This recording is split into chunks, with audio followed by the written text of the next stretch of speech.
Hi, and welcome to Our Small Table. Today we're making cinnamon sugar chayote pies. Here's our finished dish. Let's see how we got here. We're going to start by preparing the crust. This is a homemade dough for which the recipe will be on the website, but you can also use a store-bought dough, whatever's preferred. You don't want to use too much flour. You want to use as little as you can help because it'll toughen up the dough as it's incorporated. I might need just a little bit more than I have here, but we'll see if we can make it work.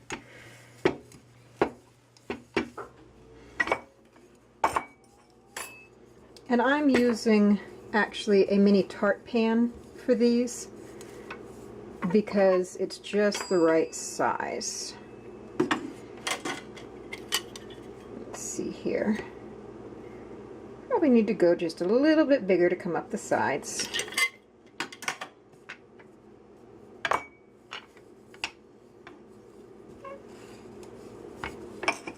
We've got the oven preheating to 425 degrees Fahrenheit.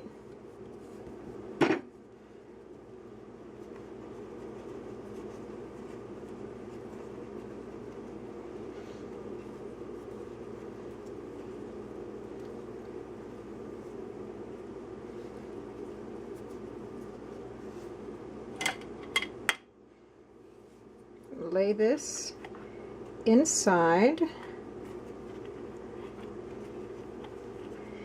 and you can use your knuckle to push it down if you have fingernails like I do and you don't want to tear the dough. Another option is to take a little section of the dough that's going to be left over, ball that up, and use that to push into the corners. I find that my knuckle is the most effective.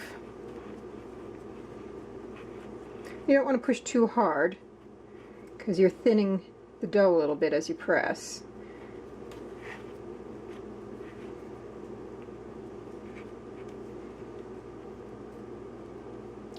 Now, I could roll out a second circle for the top, or I could cut strips and make it into a lattice. But I'm going to do something a little bit different.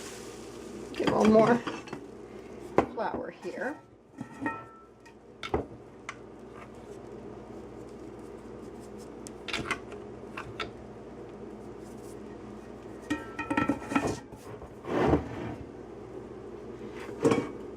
And set this aside.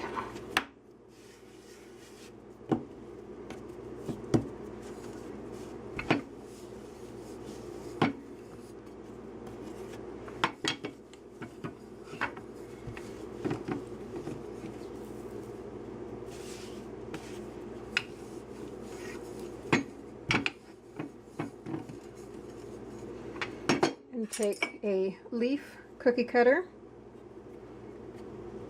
and just cut out a few pieces of the dough, which will go on top later. Now I'm going to clear this stuff out of the way and get ready for the next step and get the flour off my hands. I shall return. Okay, we're going to do the filling now, and this is the coating. You can see some flour there, and we're going to make this and then set it aside so that we can discuss the main recipe. This here was both the cinnamon and the nutmeg, a little bit of salt, and this was a scant quarter cup of the brown sugar. Because it's packed, you get more than you do with white sugar. So you just want to not quite fill it all the way up to the top of the measuring cup. Push it down a little bit below the level. Okay, set that aside. This is our main ingredient. This is a chayote. It's a squash. It's also known as a cho-cho, a chow-chow, a mirliton, though that has multiple regional pronunciations. Buddha's hand melon, I think also an alligator pear. It's got several different names, but I've always called it a chayote, and that's usually how it's marketed in the US. go ahead and cut through to show the seed. Actually, before I do that, I'll point out that you can see, because of the wrinkles on the outside, that it can be difficult to peel. The peel is edible. You don't necessarily have to peel it. If you're somebody who likes apple peel, then you can probably leave it. I peel it personally. That shows the seed inside. Seed is actually also edible, has kind of a nutty flavoring, and I'm coring it and removing it because it's a little bit too tough and not the flavor I want for this pie. I've already peeled, sliced, and chopped another one in preparation.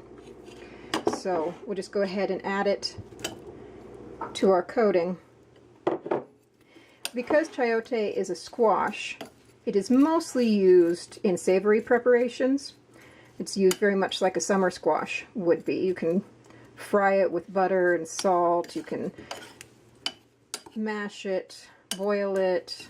It's got all sorts of savory applications. The first time that I was introduced to it, it was sautéed in butter and brown sugar. So I didn't know for actually several months after that that it was generally used for savory dishes. Just want to try and get them coated pretty well here in the flour sugar mixture.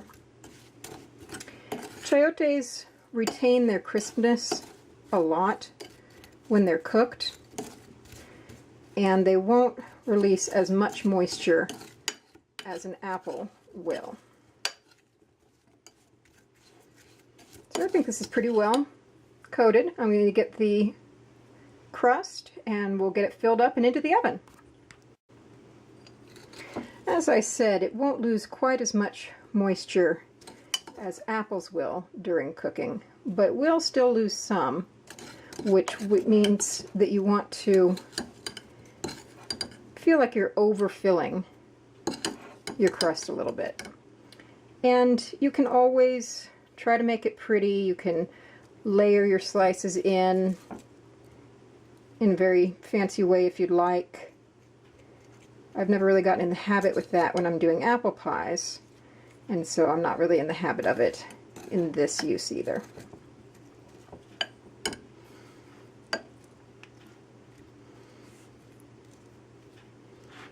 That looks pretty well full. As you can see, if I can turn it without dropping everything, it is going above the level of the crust. And now I'm just going to push on the edges to kind of cut off the extra crust using the pan. And we'll take our little pieces and lay them on top. Doing this gives that space for steam to come out that you need in a pie, because in between the leaves is the space, while also giving a nice look. And anything that's touching the outside crust or itself, just let it seal a little bit. This is going into the oven, and we'll see how it looks when it comes out.